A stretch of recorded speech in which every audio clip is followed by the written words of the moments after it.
Let's go back to the beginning. Oh, no. You grew up in South Carolina. I did. But not around here. Well, close. So tell me about growing up. Growing up, I really grew up in Greenville, Malden area, and went to Malden High School, and then went to Winthrop University. I wanted to go to a 4-year college, but I also wanted to major in fashion merchandising. So the only school that had a 4-year degree was Winthrop University. Was it really? Yes, yeah. I actually ended up in communications and did an internship with WSPA, TV7, and really loved the broadcasting end and also the writing and reporting and that sort of thing. So thought there for a while I might go into that field, but the communications major really fit, and I had a political science minor. So I loved government. I loved all those things, communications, and I knew it'd be applicable. I thought I probably would be working in advertising, and then along came an opportunity to work at the Anderson Arts Center. How did this opportunity avail itself to this girl? I found it in the want ads. They don't have those anymore, probably. So it wasn't in Indeed or anything. Anyway, they were looking for a program director. For the Anderson Arts Center. The Anderson Arts Center was looking for a program director. I lived in Greenville at the time, but nevertheless, this had my name all over it. So I came and interviewed with a director named Kim Richards. And so I thought, oh, Kim and Kim, this is going to be interesting. But nevertheless, I loved so much. I was so excited because it really just had all the things that interested me. I needed a strong communications or journalism background, but I also would be doing the arts, which always has fascinated me. I just didn't think I could make a living at it when I was majoring in college. Kind of the rest is history, I guess. She did hire me, and because she was a Kim also, I kind of went back to my name is Kimberly. Right. So I just said, you know what, nobody knows me here. I'm going to be Kimberly. Okay. It was absolutely the most wonderful job for me because I loved what I was doing. I was doing programming. I got to help with exhibits. We changed the exhibits every 6 to 8 weeks, so we had this really eventful kind of schedule. It was just so exciting to be able to have regional artwork. We did a huge juried exhibition and still do a huge juried exhibition at the Arts Center. We had to raise money, and Anderson, that took a lot of different varieties of ways to make something happen and keep our programs free or at a very low cost. So we used to do an annual auction, and it was a huge fundraiser for us. So we had a silent auction, a live auction, and we had a theme every year. And I had this slew of amazing volunteers that would come in and for months help us plan the decorations, just everything you could possibly think of. And then we really transformed whatever space we were in. But we were at the Civic Center for many years, and that big, huge building, which we filled with about 750 to 800 people, but we grew that, and we had to make that look different and feel different every year. And so with that, we did some pretty monumental events, and there was a lot of excitement. So we were in the historic Carnegie Library building. The warehouses that were behind us were the old PNN Railroad hub. So there was a warehouse structure as well as a depot there. But it was about 2 acres, and it just had so much potential for a public-private partnership, which it was the first in Anderson, I believe, because we brought out all the players to the table, the private sector, the public sector with both the city and the county, and we made it happen and brought a farmer's market into the mix, a municipal parking lot, and then we were able to also bring the visitor center, and the historic genealogy is there. Now there's a market theater. We were able to bring them there. So it's really turned into exactly what we envisioned, minus a restaurant. We thought we wanted a restaurant, and so we did prepare one of the bays to be a restaurant. Now looking back, I'm so glad that didn't happen because we got fabulous restaurants downtown, and there's a lot of things that go along with a restaurant that don't mix really well with lots of other properties. So that actually was a happy coincidence. And people don't understand all the hard work in the background that went to make that, to create that what it was. And now, through years of hard work, it's basically paid for. Yes. Which is a huge accomplishment. I think so. I think so for a community our size to be able to have an amenity like this. And for when people come to visit Anderson, you know, from all over, we're just such a growing community, and with the lake, there's a lot of tourism. Being close to Greenville, we offer so many things for the visitor. And for them to come in, when they come to the Art Center, hundreds of people will be there, and 90% of them will be from somewhere else. So I love the fact that we were able to not only have this wonderful gym in our community for the arts and opportunities for our students and for creative artists and just an outlet for all the things that you possibly could want with the Art Center, but also it's a venue that gets tourism, and it creates economic development in itself. You were at the Art Center how many years? Almost 31 years. Which is just incredible. Just a young kid. When you came here, you were, and did you ever think you'd stay here that long? No, I didn't, and I can't believe how quickly it passed. You hear that, everybody says that, but it's true. That's why everybody says it. It's hard to believe I was there. And then time came to move on, and you did what? I went to the city for a brief period. I was there for about 4 years as the economic development director. And then an opportunity came about at the Hospice House.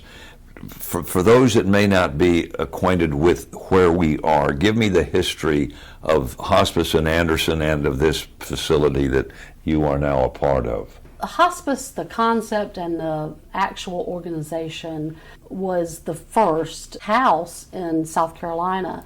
It was visionary, is all I can say. And it was started by 5 community women: Dot Haddock, Jan Vestal, Betty Blackerby, Lila Albergotti, and Betty Gable. Those women kind of fortified the whole idea of what hospice would become. They championed and raised money and did everything they could, even hired the first director, and then convinced AMED to give them a closet to work out of, or they call it a closet. It was a very small office space, and then a small house, and then first a wing here. And I actually was here. It's funny, the connections that you make, but I was very much involved in the arts, of course, in the community.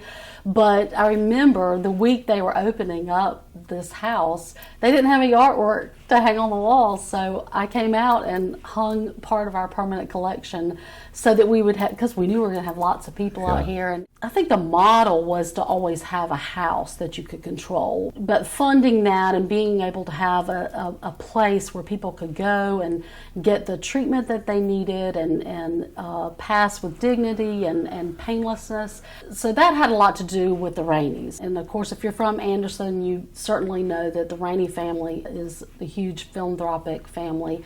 And Callie and John Rainey basically were at the forefront. Their foundation gave the seed money to really build the hospice house, and a lot of other donors too. I don't want to leave anybody out, because it was very much a community effort, and so many people worked tirelessly to get this here. And we were the first house in South Carolina, so that's something to be very proud of. So we have 28 beds, but the industry's changing a lot, and we're not only here at a hospice house, but we're also in the home. We're in facilities. Kind of like our slogan is, where you make your home, then hospice can be there. So we have, anywhere from, 120 to 140 patients at any given time, including the house. And so what do you provide for the family, those that are at home? I think we provide all of our patients a care team that is critical, not only for their care, but for their family. You have a chaplain, you have a social worker, you have a nurse, you have a CNA. You have this group of people that make it their priority to take care of you and take care of the family. And a lot of times people don't understand that, if you're a caretaker, you get really tired and physically and mentally tired. And so it's such a wonderful gift to be able to offer this to everybody, and hope that people that can take advantage of our services have that opportunity. We even offer respite. If you have a caregiver who has been, they want to go on vacation, or they need something, a wedding to attend or something, then you can bring your loved one in for 5 days here and have respite care. And they get excellent care, and they're just taken care of, and they already have nurses and other people that are acquainted with their condition, and so it just makes a big difference. The goal of caring for somebody, whether they're here or at home with hospice, people may not be aware of the mission, and that is to allow somebody to die with dignity. But you mentioned earlier, with as least amount of pain as possible. What does that mean?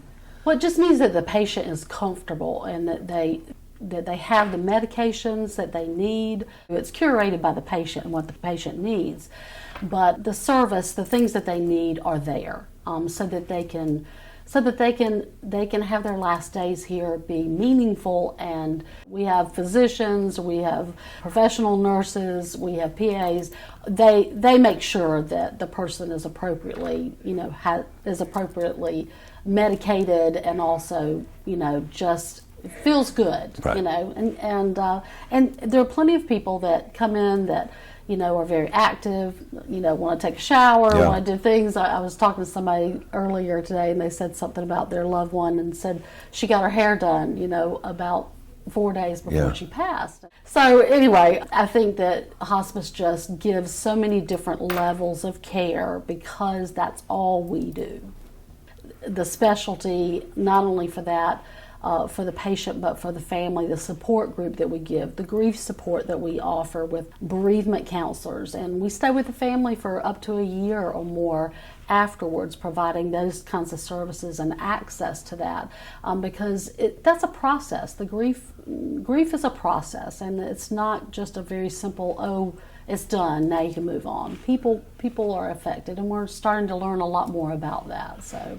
And you're taking what you do into the community involving kids now, too? Oh, most definitely. We have 2 counselors, one that specializes in certified counselors that go into the schools.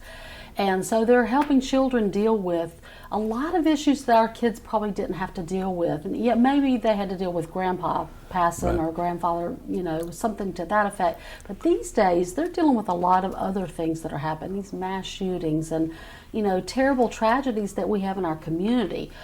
So they're giving them the skills and just the tools to help them deal with that, and giving them positive ways to look and remember their loved ones.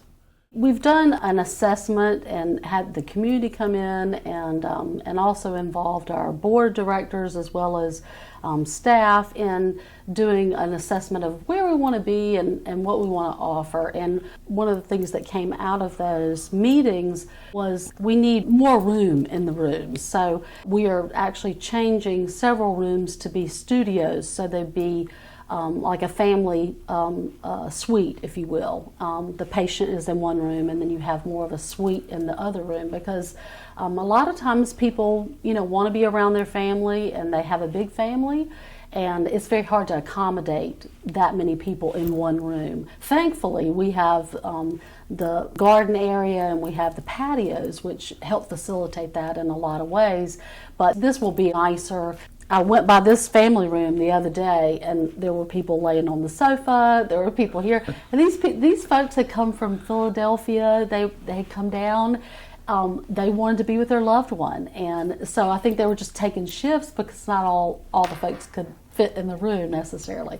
So I thought, well, if I could take a picture of that, or if I could paint a picture of that, it would be that this is a need that we have, that people want to be with their loved ones when they're passing and when they're their last moments in life, and so we want to be able to accommodate that, and so that's a need. We have a wonderful campus here. We have a lot of opportunities for people to be at peace. Our garden is one of my favorite things that we have here, just because it offers so many things for people, and it just comforts folks. We have a wonderful Rose Hall, which, you know, it's a dining hall, but the community also has events there, as well as Sadler Center, which is a conference center. So we're able to offer everything from workshops to, you know, to an 80-year-old birthday party or something. You know, it just depends on what the community wants. But this is such a wonderful place for our community in so many different ways, and not just the obvious way.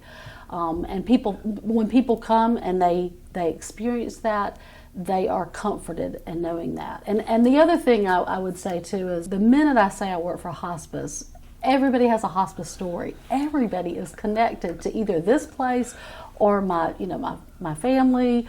I had an aunt, or I had a mother-in-law, you name it.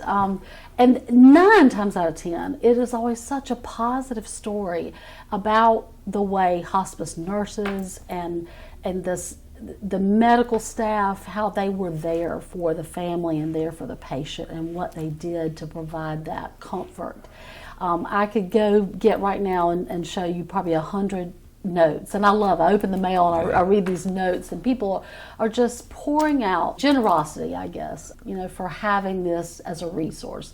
We're one of the only nonprofits in the area, and so that gives us some flexibility to service a lot of people that maybe wouldn't have access.